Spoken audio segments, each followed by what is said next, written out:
হচ্ছে তেজপাতা, আমরা যে রান্নার কাজে ব্যবহার করে থাকি। বলছি পুরো তোমার তেজপাতার আন্ডারে তৈরি করা হয়েছে। তো সেটা তোমার খুব সুন্দর লাগছে দেখতে, পটচিত্র এবং কাপড়। এবার চলে এলাম তোমার বাদামতলা ঠাকুরটা দেখাতে। তো আশা করি তোমরা খুব ভালো আছো। তো আজকে বাদামতলা আসার সঙ্গ ৬৬ পল্লী এবং নেপাল ভট্টাচার্য স্ট্রিট ক্লাবে কালীঘাটের পরে কালীঘাটের দিকে যে পুজোগুলো হয় সেগুলো তোমাদের দেখাবো এক এক করে। তো দেখতে থাকো পুরো ভিডিওটা, আশা করি তোমাদের ভালো লাগবে। খুব একটা বেশ ভালো থিম করেছে বাদামতলা। তো দেখতে থাকো পুরো ভিডিওটা, আশা করি তোমাদের ভালো লাগবে। আমি বেশি কিছু বলছি না, চলো ভিডিওর দিকে এগোনো যাক এবং তোমাদের এক এক করে প্যান্ডেলগুলো দেখাতে থাকি। এটা হচ্ছে কালীঘাট স্টেশনের মেট্রো স্টেশনের গেট, তার পাশ দিয়ে হচ্ছে রাসবিহারী ক্রসিং। এটা হচ্ছে তোমাদের রাসবিহারী ক্রসিং, দেখতে পাচ্ছ তোমরা। এই সাইডটা চলে যাচ্ছে হাজরার দিকে, এই দিকটা চলে যাচ্ছে গড়িয়াহাটের দিকে, আর আমার পেছনের অংশটা চলে যাচ্ছে তোমার টালিগঞ্জের দিকে। আর আমি এখান দিয়ে সোজা এই রাস্তাটা ধরে যেটা চেতলার দিকে চলে যাচ্ছে, চেতলার দিকে যাব। তো দেখতে থাকো পুরো ভিডিওটা। এই ক্রসিংটা জেনে রাখো, এটা হচ্ছে কালীঘাট ক্রসিং, এই সামনের অংশটা। তো আমি বলে দিলাম কোন দিকে রাস্তা যাচ্ছে। তো চেতলার দিকে রাস্তাটা দিয়ে সোজা আসতে হবে তোমাকে, তাহলে বাদামতলা, ৬৬ পল্লী এবং আরও যে ঠাকুরগুলো হয় পরপর তোমরা দেখতে পাবে। তো চলো চেতলার দিকে এগিয়ে যাই এবং তোমাদের চেতলা অগ্রণী, বাদামতলা আসার সঙ্গ, ৬৬ পল্লী, এই সমস্ত ঠাকুরগুলো এক এক করে তোমাদের দেখাতে থাকবে। তো এই যে সামনে যে রাস্তাটা দেখছো, এটা হচ্ছে রাসবিহারী ক্রসিং।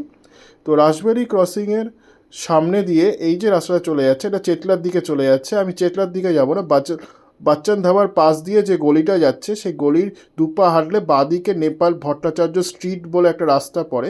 সেই রাস্তার ওপরই বাদামতলা ৬৬ পল্লীর পুজোগুলো হয়, সেগুলো দেখাচ্ছি এক এক। তো এই যে রাস্তাটা বললাম, এই রাস্তাটা ক্রস করলেই বাঁদিক দিয়ে একটা রাস্তা চলে যাচ্ছে নেপাল ভট্টাচার্য স্ট্রিট। তো সেখানেই বাদামতলার পুজোগুলো হয়, দেখতে থাকো। এই রাস্তাটার নাম হচ্ছে নেপাল ভট্টাচার্য স্ট্রিট। তো এই রাস্তার ওপরই বাদামতলা, ৬৬ পল্লী এবং নেপাল ভট্টাচার্য স্ট্রিট ক্লাব পড়ে, বা এনবিএসসি। তো এই তিনটে পুজো এক এক করে তোমাদের দেখাচ্ছি, দেখতে থাকো পুরো ভিডিওটা, খুব সুন্দরভাবে দেখাবো, দেখতে থাকো। তোমরা দেখছো বাদামতলা আসার সঙ্গের মণ্ডপ, যেটা টিনের কাজ এবং লোহার কাজের ওপরে সামনের অংশটা তৈরি করা হয়েছে। তো সেটা সামনে দেখে বোঝা যাচ্ছে, তোমরাও দেখে নাও একবার। এবার আস্তে আস্তে আমি বাদামতলার মণ্ডপ সজ্জার দিকে ঢুকে গেলাম, প্রবেশ করে গেলাম। তো এবার আস্তে আস্তে দেখছি লোহার স্ট্রাকচারের ওপরে দুটো এই স্ট্রাকচার তৈরি করা হয়েছে সামনে, আর এখানে পুরো টিনের কাজ এবং লোহার কাজ করা হয়েছে। আর সামনে দুইজন দাদা শিল্পী, তারা কিছু একটা ছবি বানাচ্ছেন, সেটা তোমাদের আস্তে আস্তে দেখাচ্ছি। আর এই দিকটা পুরোটাই দেখছি লোহার স্ট্রাকচারের ওপরে পুরো মণ্ডপ সজ্জাটা তৈরি করা হয়েছে। তো বেশ সুন্দর লাগলো দেখতে, পুরো সমগ্র লোহা এবং টিন দিয়ে এই পুরো জায়গাটা তৈরি করা হয়েছে, বাদামতলার এই সামনের অংশটা। তো তোমরা একবার দেখে নাও, আশা করি তোমাদের। এখানে যেটা দেখছিলাম লোহার স্ট্রাকচারের ওপরে, যেটা তোমাদের বলছিলাম টিনের কাজ করা হয়েছে। তো এইভাবে সমস্ত প্যান্ডেলটা সেজে উঠছে। এই সামনের অংশটা তোমাদের দেখাচ্ছে, এটা পুরোটাই লোহার ওপরে করা হয়েছে। তো এটা বেশ সুন্দর লাগলো দেখতে, এই অংশটা তোমাদেরও দেখাচ্ছি। তো বাদামতলা আস্তে আস্তে ধীরে ধীরে সময়ের সাথে সাথে সেজে উঠছে বলাই যায়। 18 সেপ্টেম্বর মাসে 18 তারিখে আমি গেছিলাম এই মণ্ডপ সজ্জাটা প্রস্তুতি শ্যুট করার জন্য। তো তোমরা দেখতে থাকো ভিডিওটা, আশা করি তোমাদের ভালো লাগবে। প্রায় দুপুর রোদ 12টা-1টা বাজে তখন এটা করেছি ভিডিওটা, আশা করি তোমাদের ভালো লাগবে। মণ্ডপের প্রবেশপথেই তোমরা এই গোলাকৃতির লোহার স্ট্রাকচারগুলো দেখতে পাবে। তো বেশ সুন্দর করেছে, তোমরা দেখতে থাকো পুরো ভিডিওটা। তো এই সামনেটা দেখো, দাদারা, এই দুই দাদা মিলে তোমার একটা ছবি তৈরি করছেন, আঁকছেন বলা যায়। তো খুব সুন্দর করে আমি যা দেখতে পাচ্ছিলাম, যে একটা স্কুলে ছেলেমেয়েরা বসে রয়েছে এবং সেইভাবে এই জিনিসটা পুরো আঁকা হচ্ছে। তো বেশ সুন্দর লাগলো, দাদারা দেখো কি সুন্দরভাবে নিপুণভাবে এই কাজটা করছেন। তো অনবদ্য লাগলো আমার, আঁকা ছবিগুলো বেশ সুন্দর লাগলো, বেশ রিয়েলিস্টিক লাগছে। মানে শিল্পী তো এটাই বলে যে কল্পনা এবং বাস্তবকে মেলবন্ধন করে তাদের এই তুলির টানে। তো সেটাই এই শিল্পীরা এখানে তৈরি করছেন। তো আমার তো খুব ভালো লাগলো, তোমরাও দেখে নাও একবার। তো আর এখানে দেখছি বাচ্চারা স্কুল ব্যাগ হাতে রয়েছে, সেটা দেখা যাচ্ছে। তো আর এই সামনেটায় দেখো একজন শিল্পী রয়েছে, তিনি এই ছবিগুলো আঁকছেন। দেখো কি সুন্দরভাবে তার তুলির টানে, অসামান্য তুলির টান দিয়ে দেখো কি সুন্দর কাজটা করছে। আমাদেরকে যেটা বলছিলাম, এই সমগ্র প্যান্ডেলটা জুড়ে দেখো লোহার স্ট্রাকচার তৈরি করা হয়েছে, পুরোটা লোহা এবং টিন দিয়ে তৈরি করা হয়েছে এবং ঝালাই করা হয়েছে, ওয়েল্ডিংয়ের কাজ করা হয়েছে। তো সমগ্র প্যান্ডেলটা জুড়ে এইভাবেই কাজকর্ম চলছে বাদামতলা আসার সঙ্গে। তো খুব সুন্দর একটা মণ্ডপসজ্জা হচ্ছে, সেটা বলাই বাহুল্য। আর এই সামনেটা যেখানটায় ত্রিপল দেওয়া রয়েছে, সেখানে মা দুর্গা তৈরি হচ্ছেন। তো ভেতরে যাওয়ার পারমিশন ছিল না, তো বাইরে থেকেই সমগ্র মণ্ডপটা তোমাদের দেখিয়েছি। আশা করি তোমাদের ভালো লেগেছে। দেখো দাদা কত উঁচুতে উঠে রঙের কাজটা করছে, এই লোহার রডটাকে রং করছেন লাল রং দিয়ে, প্রাইমার মারছেন মনে হলো। তো যাই হোক, তো এইভাবে সমস্ত কাজটা চলছে। খুব সুন্দর করে লোহার স্ট্রাকচার এবং টিনের আকারে এই প্যান্ডেলটা তৈরি করা হচ্ছে তিল তিল করে। আর ভেতরে যাওয়ার পারমিশন তা ছিল না, আগেই বলেছি, সেই জন্য মা দুর্গাকে তোমাদের দেখাতে পারলাম না। এটা হচ্ছে ওই রডগুলো, দেখো আয়রন রডগুলো কি সুন্দরভাবে তৈরি করা হয়েছে সিলিংয়ের উপরে। আর এই বাঁদিকে হচ্ছে ওয়ার্কশপ রয়েছে, এইভাবে সমস্ত প্যান্ডেলটা সেজে উঠছে। আর সামনে রয়েছে ৬৬ পল্লী, তোমরা দেখাচ্ছি। তো এবার আস্তে আস্তে ৬৬ পল্লী প্যান্ডেলের দিকে চলে গেলাম, দেখলাম বাটামের কাজ এবং প্লাইয়ের কাজ কিছুটা হয়েছে। তো এইভাবে মণ্ডপটা সেজে উঠছে। আর এই সামনেও দেখো বাটামের কাজ হচ্ছে, দাদারা কাজ করছেন।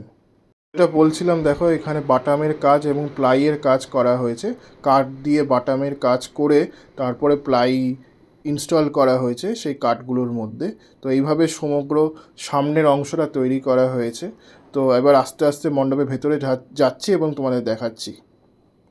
দেখছো একজন দাদা উপরে উঠে নৌকাটা আঁকছেন, আরেকজন দাদা নিচে দাঁড়িয়ে থেকে নৌকাটা আঁকছিলেন। আর এই ফ্রেমটা যেটা রয়েছে ওটা তেজপাতা দিয়ে তৈরি করা হয়েছিল পুরো অংশ। তোমাদের ক্লোজে গিয়ে আরও পুরোটা দেখাচ্ছি, আশা করি তোমাদের ভালো লাগবে। তো দেখতে থাকো পুরো ভিডিও।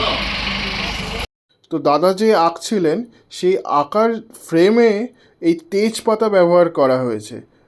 তো খুব সুন্দর করে এই তেজপাতাগুলো ব্যবহার করা হয়েছে। আমরা যে রান্নার কাজে যে তেজপাতা ইউজ করি, সেই তেজপাতা দিয়েই এই ফ্রেমের কাজটা তৈরি করা হয়েছে যেখানে দাদারা আঁকছিলেন। তো খুব সুন্দর করে কাজটা চলছে, এই যে তোমায় দেখাচ্ছি। বলছিলাম, আমি দেখো তেজপাতা দিয়ে পুরো ওই ফ্রেমের কাজটা তৈরি করা হয়েছে যেখানে দাদারা ওই দেখো সামনে দাদা আঁকছিলেন। আর এই বাঁদিকে কাপড় দিয়ে সমগ্র কাজটা করা হয়েছে, এই সামনের অংশটায় কাপড় গামছা দিয়ে সমস্ত কাজটা করা হয়েছে। এবং শাড়িরও কিছুটা অংশ রয়েছে, সেটা দেখে বেশ বোঝা গেল। আমি তোমাদেরও দেখালাম, আশা করি তোমাদের ভালো লেগেছে। তো দেখতে থাকো। চলচ্চিত্রের মাধ্যমে দেখানো হয়েছে, দেখো মহিলারা রান্না করছেন খুব সুন্দর করে, সেটা এখানে চলচ্চিত্রের মাধ্যমে এখানে দেখানো হয়েছে। তো খুব ভালো লাগলো দেখে, তোমরাও একবার দেখে নাও। আর এইখানে দাদা দেখো ওই আঁকার কাজটা করছিলেন, তো সেটা তোমরা এখানে সামনেটায় দেখতে পাচ্ছ।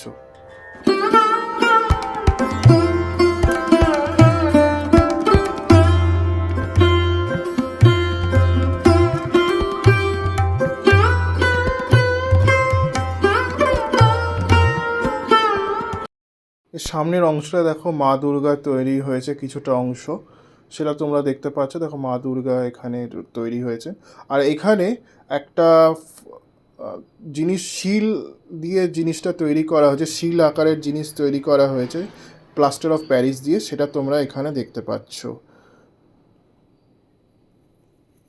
আর এই যে সামনে হচ্ছে আমার ৬৬ পল্লীর প্যান্ডেল, আর এই সামনে হচ্ছে নেপাল ভট্টাচার্য স্ট্রিট ক্লাব।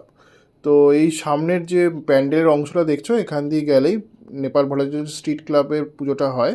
তো ভেতরে প্যান্ডেলের ভিডিও করতে দিচ্ছে না, তো সেই কারণে আমি যাইনি। আর বেশ অনেকটা জল ছিল, সামনেই গঙ্গা আছে টলিনালা, তো সেই জলটা চলে আসে।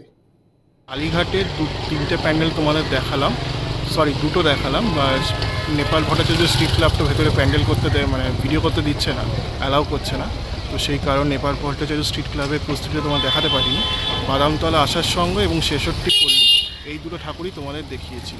আশা করি তোমাদের ভালো লেগেছে। তো লিখে জানিও কেমন লাগলো। তো আজকের জন্য এইটুকুই রাখছি। পরবর্তী